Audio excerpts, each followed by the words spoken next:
Most of the big studies on the health effects of cell phones tell us we don't need to worry.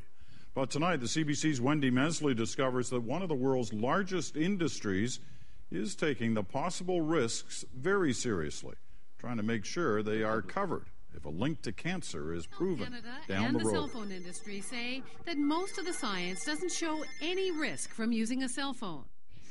But in her new book, environmental health expert Deborah Davis reveals some insurance companies are worried cell phones could turn out to be another asbestos, costing the insurance industry billions of dollars down the road.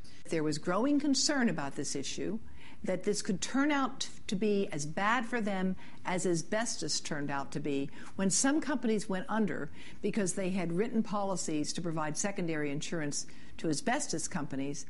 In her research, Davis discovered that instead of relying on studies supported by the cell phone industry, one insurance company hired an independent scientist to do some tests.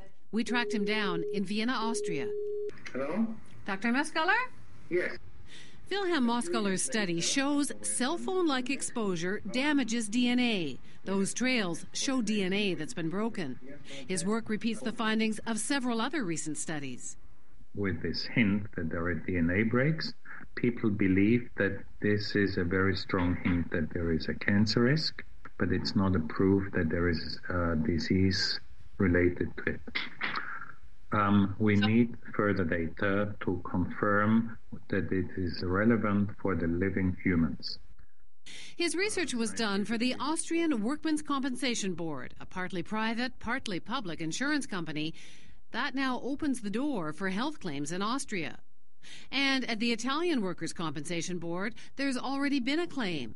Just last year, an Italian executive was awarded major damages for a brain tumor he says was caused by holding a cell phone to his head for several hours a day over several years.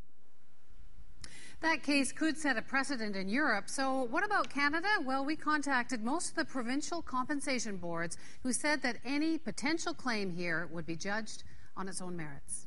What about the companies that insure the cell phone companies? What are they saying? Well, a little bit different there.